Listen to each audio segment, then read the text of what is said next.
better business, and a better life begin here. Welcome to Business is Art on True Chat with author and business consultant, John Umstead. Hi, and thank you for tuning in. I'm John Umstead. This is Business is Art. Today, we're going to be talking about a little bit of a complicated, complex sort of theme, and it really kind of centers around how complex, perhaps seemingly, human resources management-related issues can get, particularly if they get out into the news, out into the media cycle. And we are going to be using the Ohio State Coach Urban Meyer, former coach Zach Smith, and athletic director Smith, three characters that are at the core of this particular saga at Ohio State University as the example. Now, it's going to be a little bit of a different twist. We are going to examine this event, this saga, whatever you want to call it, this story. We're going to be examining it from an unemotional point of view. We're going to take emotion out of it because there's certainly a lot of that's involved with this. There are pro Coach Meyer, anti Coach Meyer, pro OSU, anti OSU. There are people that are very, very emphatic about the Me Too movement. There are detractors as well. All of this emotion that's flying around this thing. We're going to remove all of that. And we're just going to look at this from a case study point of view, a case study from a human resources management point of view. So joining me today is our producer and co-founder at the True Chat Network, Justin Weller. Justin, thanks for sitting in. Hey, always glad to be here, John. Thanks. First of all, you know, whether you feel this way or not, we're going to take feelings out of this and emotion out of this to the extent that we can. We're still human beings, so it's going to be there, but we're going to take it out to the extent that we can. And so if you just look at this at its core, this is not a simple case. It's not a yes or no type of thing. It is extremely complex, and it has a lot of layers. And right at the start, one of the complexities about this is just by the sheer number of parties that are interested in it. So we'll talk about what it is here in just a second for those that might not be following along. We'll talk about the facts of the case as we know them. But in this particular instance, you've got an Ohio State board that's an interested party. You've got administrators. You've got outside investigators. You've got the state of Ohio is interested because Ohio State University is a state university. So technically they're all working for the state, right? You've got the NCAA, you've got media, you've got the public at large, you've got coaches, players, recruits. You know, we often don't think about the recruits that are looking at Ohio State. How's it impacting them and their decision making? And you've got opponents, athletic opponents. So that's just some, and that's a lot already. So it's very complex just from the sheer number of types of interested parties. It definitely, it's always something to take into account because I think when we look at a lot of issues, especially in business, it's easy to assume that there's one force to look at. And it can help, I think, when you start to frame it and really analyze who is all interested in this, who has an interest in what's going to happen. And I try to do that some at True Chat, as much as possible, because so often it seems inevitable. You make a decision and you think you've considered everything, and then somebody who you didn't think would, care one way or the other comes out of nowhere and is like, oh, well, I care about this. Yeah. Well, and that is exactly kind of the crux of the matter, and why I wanted to present this as a topic on Business is Art, because the whole point of this is that even if you've got HR or employee policies in place, something might seem to you to be just perfectly black and white. It's this or it's that. There isn't any in between. But all of a sudden, you start introducing all kinds of other aspects into it, and no longer is it a very simple decision that you need to make. And that really is the core of why I wanted to present this. It doesn't have anything really to do with Ohio State. It's just the case that we're using as the backdrop. Does that make sense? Yeah.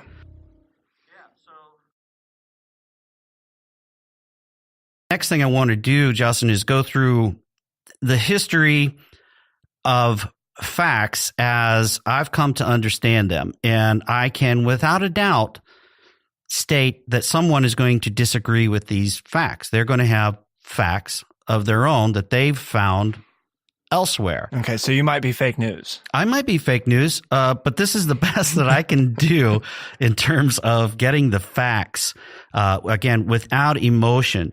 And so, like I said, there are going to be people that don't agree. So that's exactly who we want to hear from. Go out, start a discussion with us, join the discussion, tweet us at TrueChat.org. How about that for a segue into? Yes, so, I liked it. Yeah, it was good. Your producer gives you a big thumbs up. So yeah, come out and talk to us. Find us at TrueChat.org. Leave a comment on our website or through the TrueChat app. You can contact me directly. Tweet me at John Umstead. You can find me on LinkedIn or any number of other ways. But let's start a dialogue.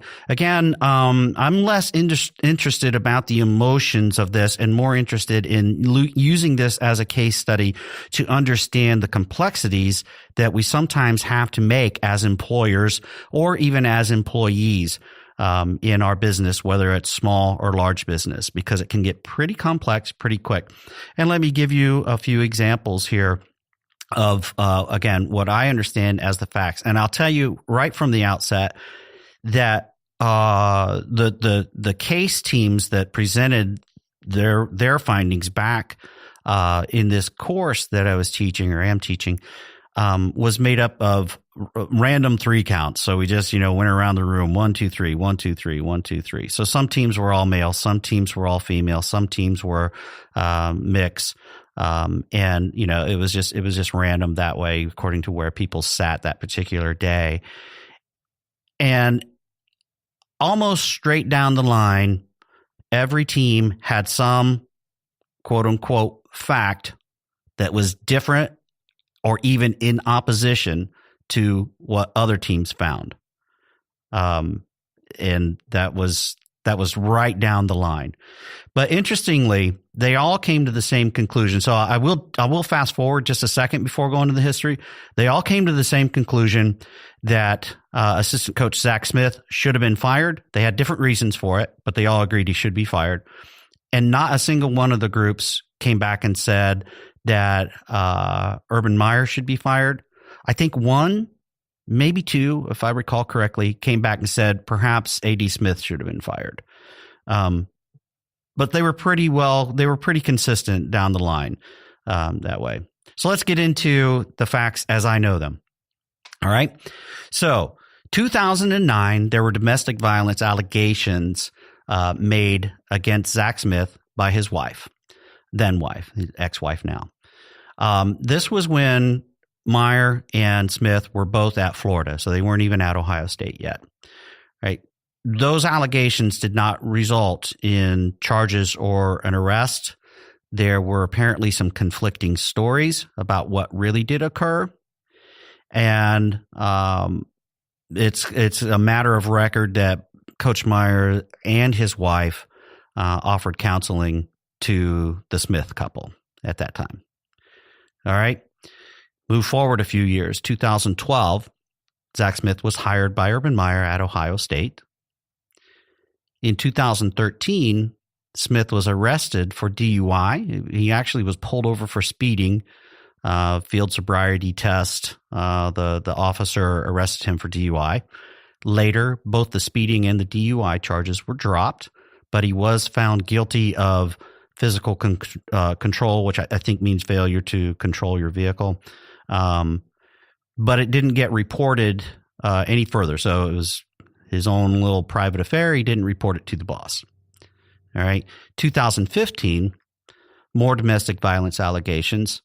There was an original police report that indicated there was an arrest, but it was modified at some point. And I don't know when, but at some point the check mark by arrested was erased.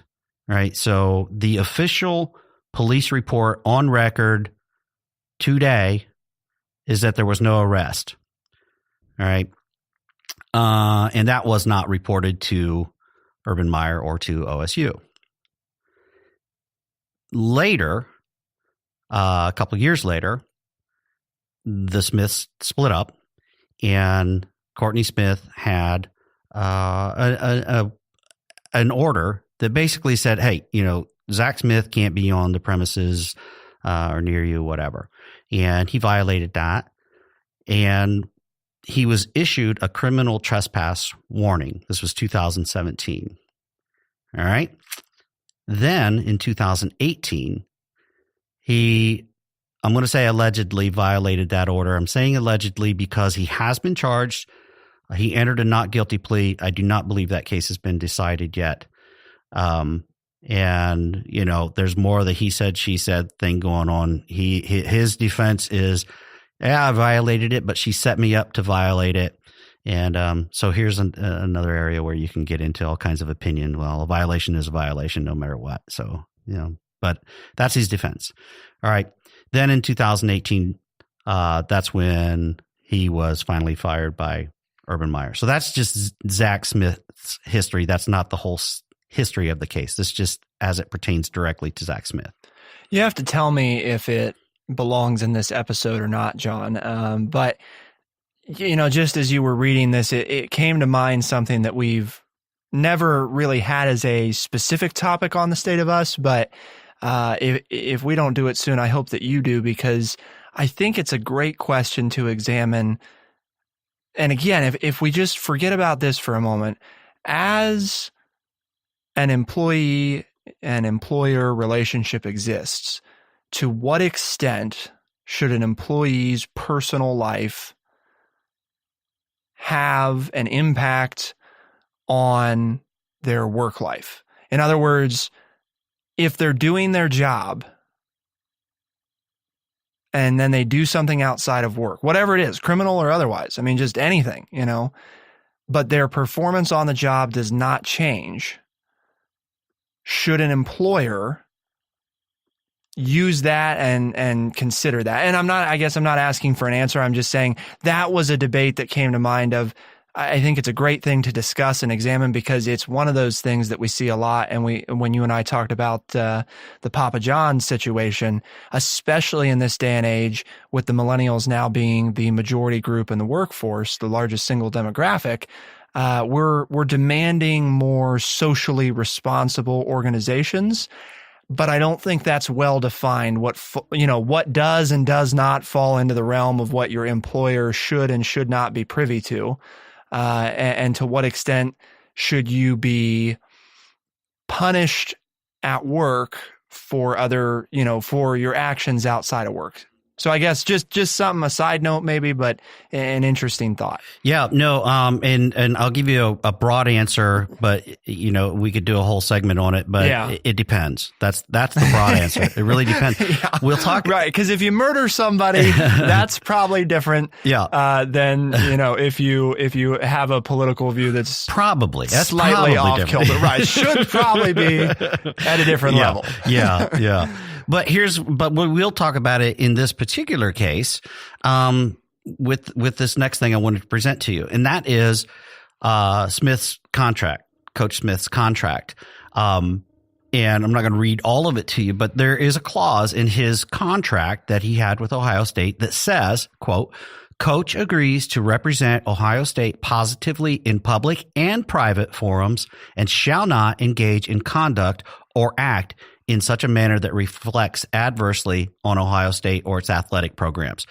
So that one right there tells you very directly that, he can be fired for if he jaywalked and somebody didn't like it and said that doesn't represent our school. Yep. That's a wide open clause right there. Yeah. So contractually, obviously the students arrived at that for a reason. And if I was giving my verdict, that would be a big reason of whether, whoever you support, Ohio State's not in the wrong to do it because they have a contractual right, which Zach Smith agreed to, obviously, because he was employed by them. So, you can't after the fact be like, oh, well, shame on you, Ohio State, for doing what the contract says you can do. Yeah. Because obviously this doesn't, even if, you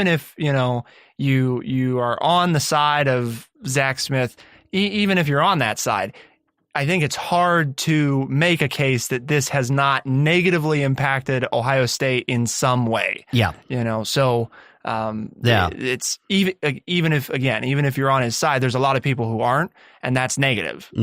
Anytime you have a whose side are you on thing, it's not a good situation. So it's pretty hard to make a case that he should not have been fired from Ohio State when that contract clause is staring you in the face. Right. Yeah. That one's, I think it's pretty clear. Like you said, it's broad, and it's pretty hard to make a case that this isn't a negative image point for OSU. Yep. Because there's no shortage of things. Let's say that. Let's take a huge leap here and say that we don't believe domestic violence ever occurred, ever, right? He still did plenty of things that went against that contract clause that we won't get into here, but there was plenty of evidence to point to, hey, he's really not representing the school very well, whether there was any domestic violence at home or not. So, all right. So, hey, all the podcasts on our network pursue a common goal. True Chat's mission is to educate people by providing honest, open, and respectful conversations like the one we're having here. So if you have any ethical concerns with today's episode, it is some touchy subject that we're covering. So if you have any concerns, please email ethics@truechat.org. Again, that's ethics@truechat.org. And again, we're talking about what we're really talking about are the complexities of human resource management, and that sort of thing. We're just using this Ohio State case as the backdrop, as an example to talk through a few points. All right. So let's talk a little bit now about, we talked about Zach Smith's history. Let's talk about a little bit of the history as we know it that was presented to the public. So this all really came to light back when a sports reporter, Brett McMurphy, broke a story saying that there was past arrest and domestic violence charges. That was in his story. Keep in mind the facts that we just covered. There was never an arrest that we know of, and there were never any domestic violence charges. But that was the story that broke. On that day, OSU released a statement, and they said, we are not going to comment at this time on the situation regarding Zach Smith. This is a personnel matter, and we don't typically discuss such matters publicly. We are continuing to monitor. Now, that, in my mind, is a perfectly good response, especially when it's just a breaking story. But it actually did get a lot of criticism. A lot of people were like, that's weak. But you keep in mind the timing. It was that day. Yeah, I mean, organizations, especially larger organizations, they have entire departments, obviously, dedicated to human resources. And it takes time for them, one, to learn about it, and two, once they've learned about it, to follow their procedure, which, again, they have for a reason. Because even though, in this case, a lot of people feel that the right choice was made, he should be fired, all of that, there's plenty of situations where somebody may be falsely accused of something. Again, forget this particular situation. And an organization has those procedures to make sure that people have an opportunity to be fairly looked at by the employer prior to jumping to a conclusion. I've disagreed, for what it's worth, with a few decisions by Netflix on a number of recent things where the moment that an accusation was made, they decided, oh, we're done. We don't care whether or not they're found guilty. We really don't care what our employee's statement is. They're just out of here. Because the very mention of an accusation gets them fired. And I don't think that has to, again, forgetting the Me Too movement just for a moment, I don't think that should be any employer's standard practices. Somebody said something about you that we would consider a fireable offense, so now we're firing you, and we don't care whether or not we don't care at all what you have to say about it, and we're not even going to look into it. We're just going to, they said something bad, so. Because that doesn't make you want to work for somebody, obviously. No, when an employer is willing to throw their employees under the bus, it's you're right. Who wants to work there? it's a tough spot for a business to be in, because, the public in most cases is their customer. And if you've got the public in an uproar over something, anything, even if it's just a hint of an allegation, and they are saying, we're just not going to buy your product, unless you do something about that. That's a tough call, right? Yeah. Well, because it's even if, and like you mentioned before, the court of public opinion, it's kind of a different debate, but it's one that is inevitably difficult for companies to, deal with, because even if it's found that the company, that the employee's in the right, a lot of times people have already made up their mind. So even if you come out, even if you have the evidence, people don't care. They're just going to believe what they're going to believe regardless. And then it doesn't matter. So you have the choice of, do I defend this one employee knowing that they're right, or do I get rid of them so that I don't, suffer losses? And that's definitely not a position, that I would want to be in. But it's different when you're a small company too. Cause you probably don't reach as many people. So it's not like the entire public, right, is coming after you. It's a little different. But you also have a smaller team. So in that regard, probably each person's more valuable. They're not as expendable as, if you have to fire somebody, it probably takes a bigger toll on your ability to execute your business. Yeah. So, but on the other hand, even a small business, you're not able to absorb, from your customer base, you're not able to absorb much of a hit. Right. So how much does your customer base care? I guess is kind of a big factor in that, right? Yeah. Is to what extent are they going to care about this? Yep. And that's part of what makes this all so complicated, not particularly this case, but just cases like this or these types of things happening makes it very complicated. It's not cut and dry. So let's continue on. So that night, Meyer fires Smith. All right, so he's fired. Next day, that's when Coach Meyer was asked at Big Ten Media Day if he knew about the incidents that were in McMurphy's report. He was asked a couple of times. Now, keep this in context for a second. So McMurphy's report at that point said there was past arrests and domestic violence charges, which there were not. So Coach Meyer's response is basically, no, I don't know of that, and I don't know who creates a story like that. So he kind of took a pot shot at McMurphy there, right? So, all right, so that's when this really blew up. So then Ohio State did a smart thing, and again, everything you do at this point, you're going to have people that say that was a good move, and you're going to have people say, that was really lame. And so you got two sides, yep. At least, maybe more. Yep. But they did put together an outside investigation team. There was criticism about the makeup of the team, but you're going to get that. It could have been anybody on that team, and that would have happened. So again, because there are so many parties involved, so many different and conflicting points of interest, it's going to draw negative attention no matter what you do. So, but they put together this outside investigation team, and here's what we learned from the investigation team, or from the investigation rather. So they came out and said after the fact, that, AD Smith, not Zach Smith, but the athletic director, Gene Smith, knew about the 2015 allegations, that were made against Zach Smith first. He knew about them before Coach Myers did. Now, AD Smith said as much in the press conference that followed the investigation's findings, that he knew first, and he told Meyer. So AD Smith is Coach Meyer's boss, technically, right? No charges were filed, so neither AD Smith nor Meyer reported it to compliance. Basically, they didn't take it anywhere else, right?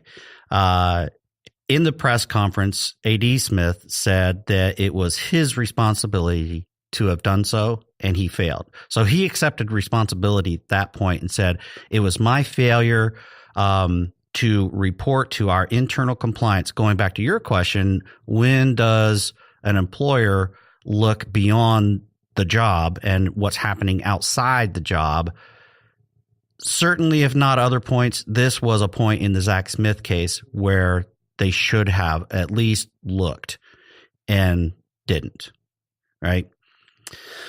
And then also in that same press conference, Meyer said that he fired Zach Smith. I'm paraphrasing a little bit. But he basically said, hey, I didn't fire him because there were those allegations against him.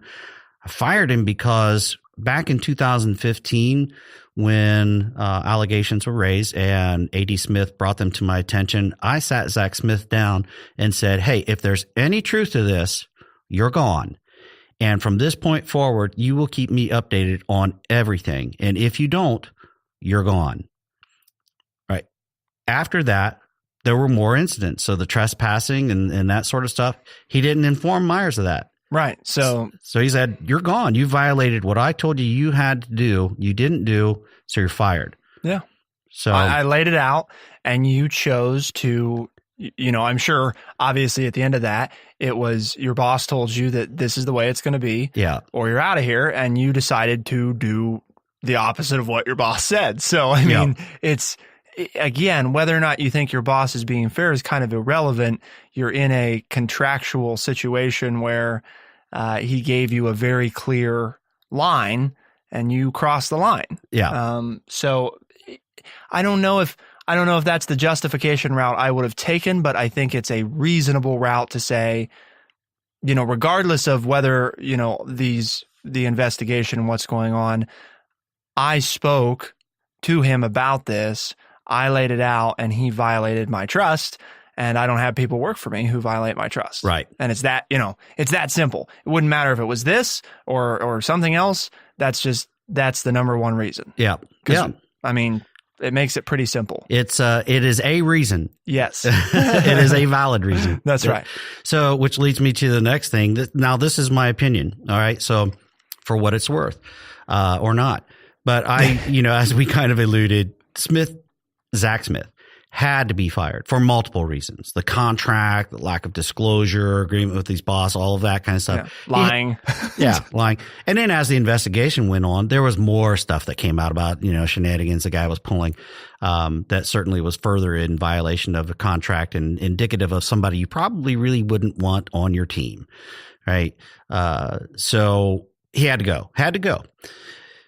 Ohio State had to reprimand Coach Meyer and Gene Smith at some level. We can argue all day long about, was the reprimand that they received, was it good enough, too harsh, just right?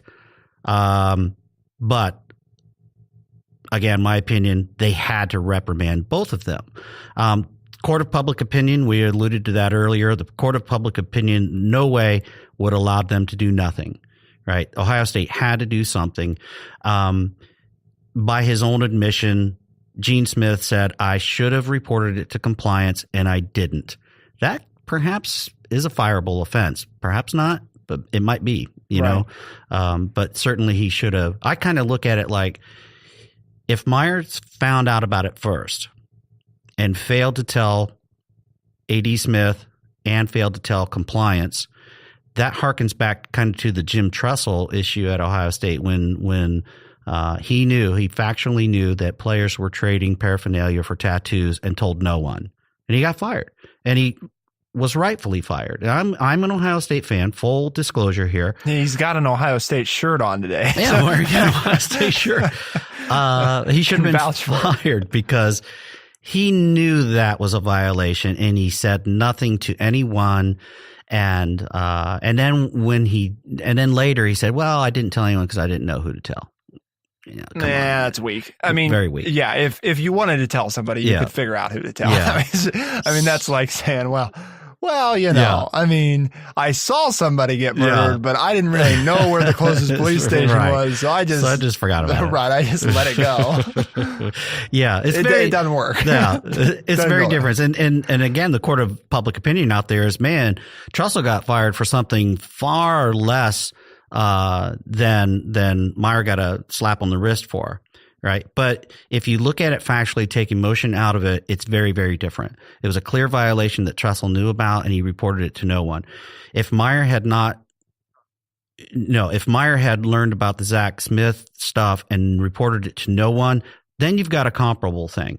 But in this case, Gene Smith, the athletic director, found out about it, told Meyer, and then it went nowhere. And at that point, because the boss brought it to you, the subordinate, again, my opinion, it was the boss's responsibility at that point to take it further. Yeah. So, well, it's that. And it's hard because it's one of those things where, you don't want to be so tough on your employees that they don't feel they're worried about doing something wrong. But again, I agree with you in this particular situation. It was obvious that the employee knew they were doing something wrong. The line then was laid out. The line was then crossed. I don't know if you really have any other recourse. And then again, you have your public fallout because this is a position that matters a lot to your image. And of course, the public is upset. I can't see how you can make a case that it would be a good idea to keep them around. You have like you said, you have a lot of factors that go into it, but at the end of the day, there were problems. The problems weren't necessarily reported correctly. Once the boss knew, the boss lays out the line, you cross the line, that's the end of the road. Yeah. I mean, you can only ask for so much. You can only ask for so much. But at this point where A.D. Smith learned of stuff back in 2015, should have gone to compliance. That's where the bosses or the managers, the supervisors, that's where their role shifts.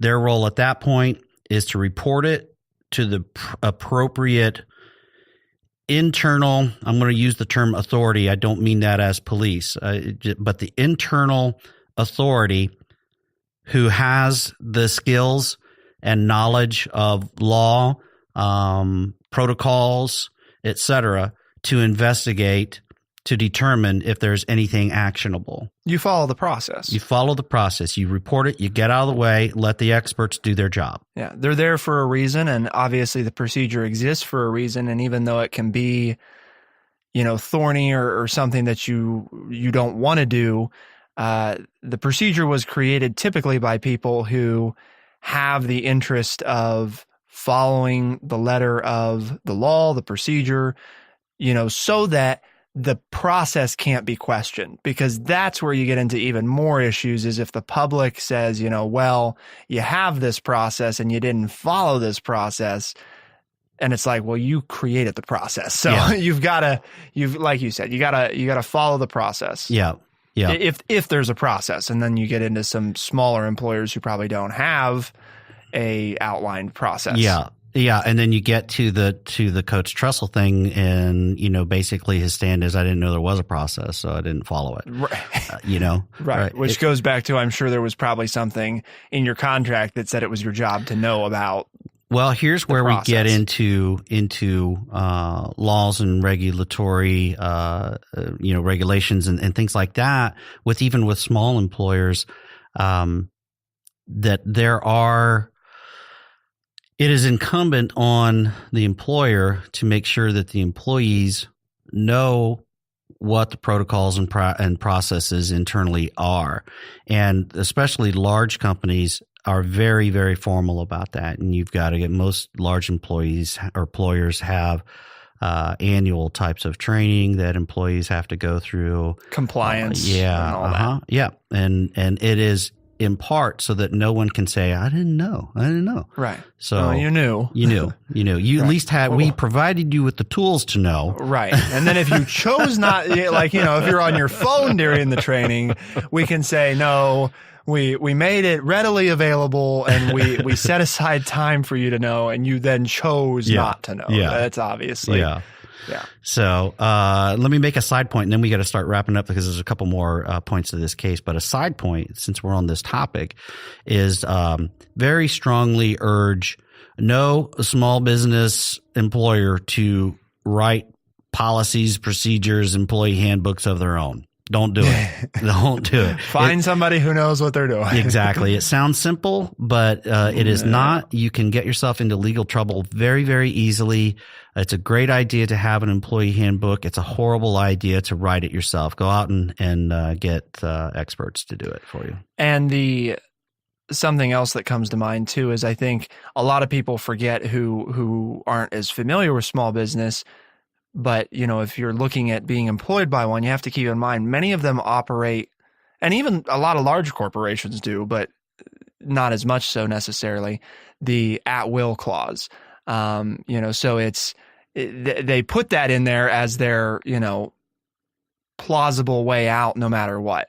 So that even if they say you were violating X and you say, no, I wasn't, they can say, well, it doesn't matter because I can fire you for no reason, so there's some level there of there's benefits and disadvantages to all employers. But obviously you have to think about, and you should definitely, if you don't know, you should ask your employer in your contract if that's how it's laid out or not, because it's valuable for your information as an employee to know whether or not you are at will or whether or not they have to have cause to fire you. Yeah.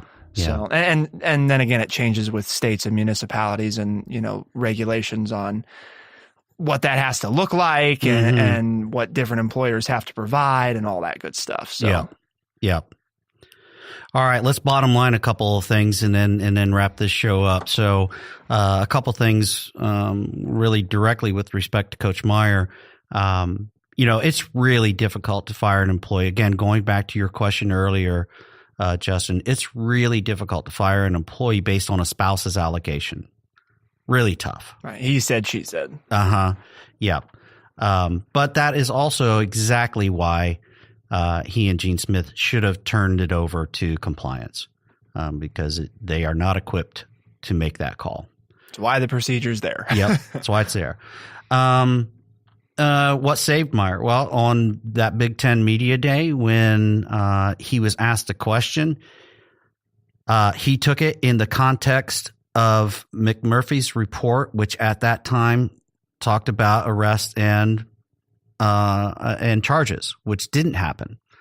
So kind of the cover story, and only Coach Myers knows if this was truly what he was thinking or not. Right. So only he knows what was in his mind, but the investigation team concluded that he didn't purposely lie because he was answering a question in a different context, basically, is what they were saying. So if he had been asked, do you know about any allegations of domestic violence made against Zach Smith, and he said no, that would have been a lie. Right.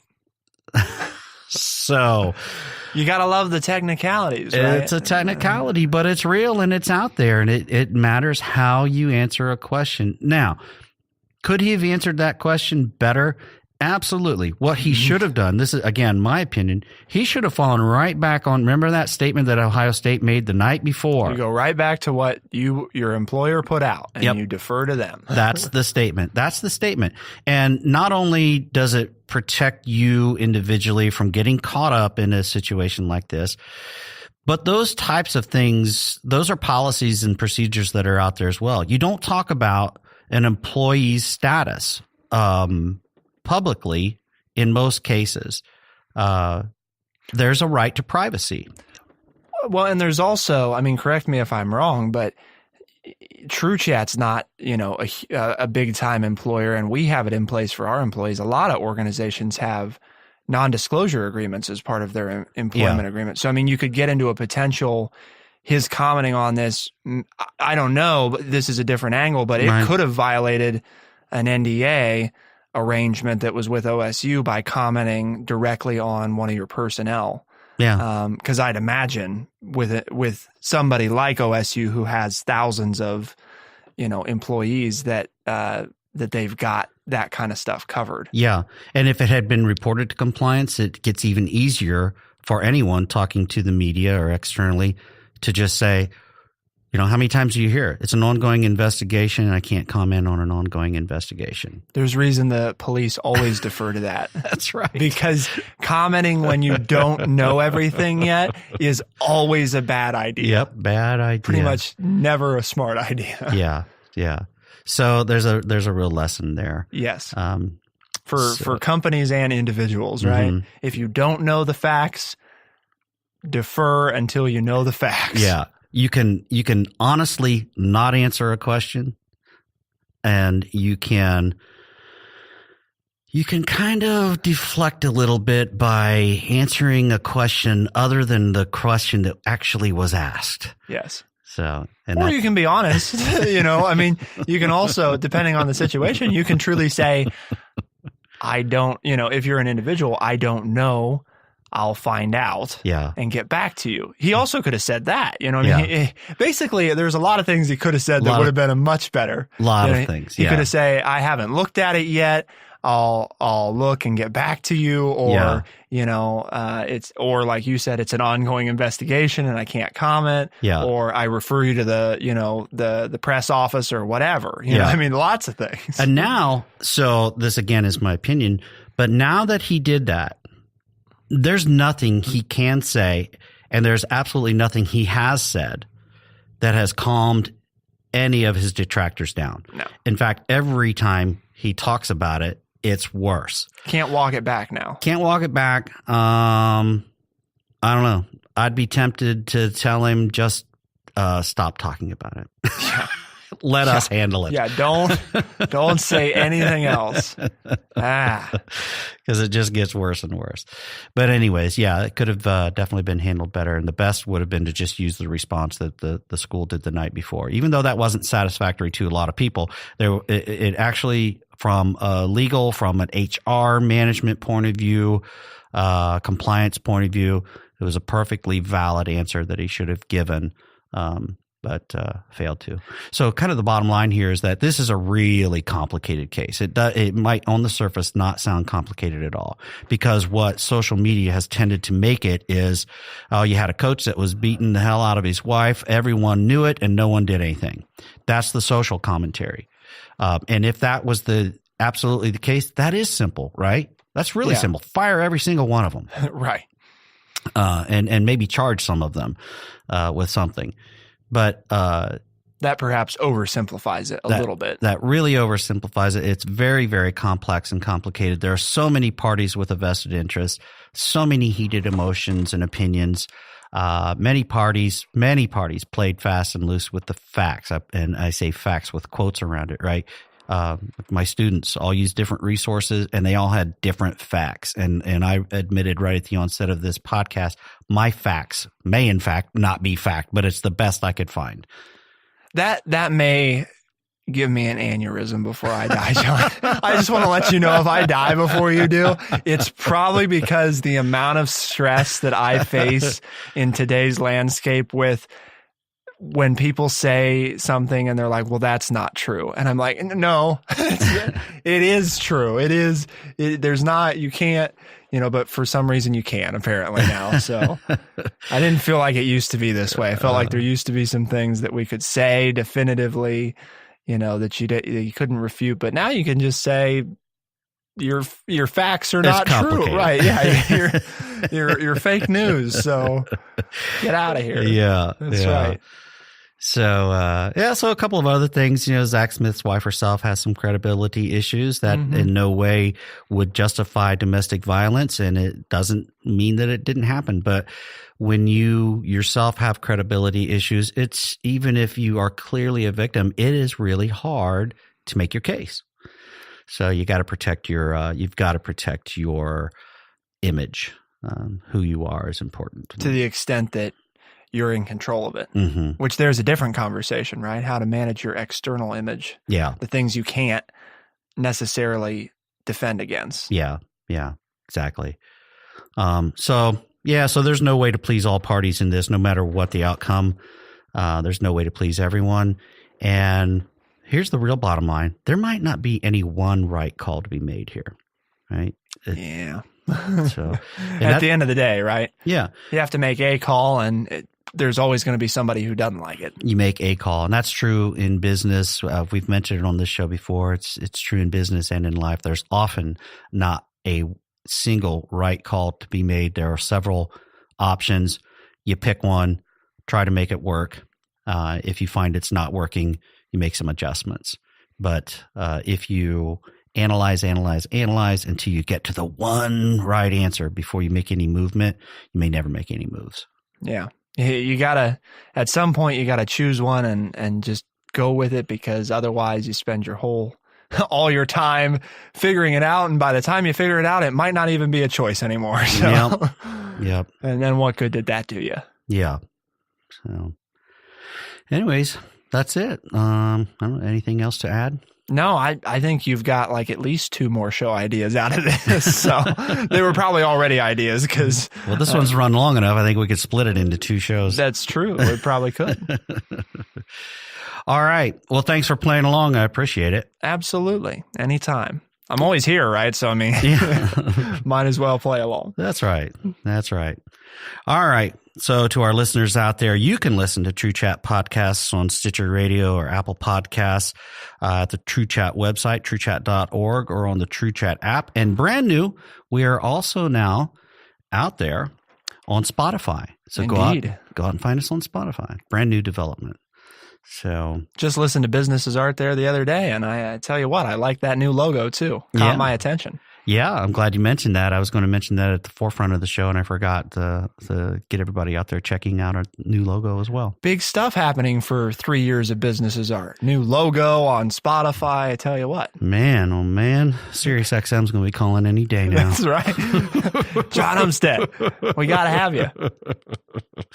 That's right. All right. Well, hey, for Business is Art on True Chat, I am John Umstead. And who's been with me? Justin Weller. Justin Weller, our producer, as well as co-founder of True Chat and host of other True Chat shows. So thanks again, Justin. Appreciate it. Yep, you're welcome, and thank you for having me. All righty, and thank you all very much for tuning in. We'll see you next time on Business is Art. Be the change.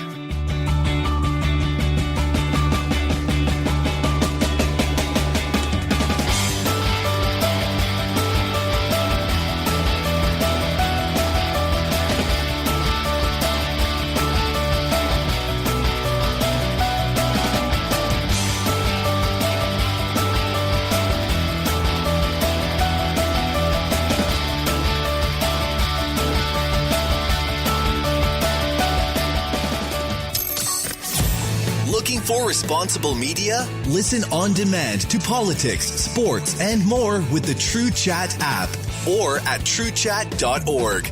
Beyond the horizon, there is trustworthy media at True Chat.